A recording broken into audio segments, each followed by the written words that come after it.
He will fix you, your clock, your thoughts, your heart.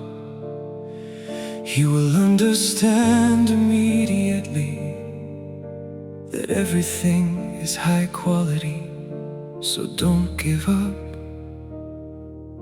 He won't even think twice. First, he will dust off the mechanisms, slowly, carefully. Then he will turn them on and watch with expectation as everything works again, as everything comes back to life. He will love you, you understand.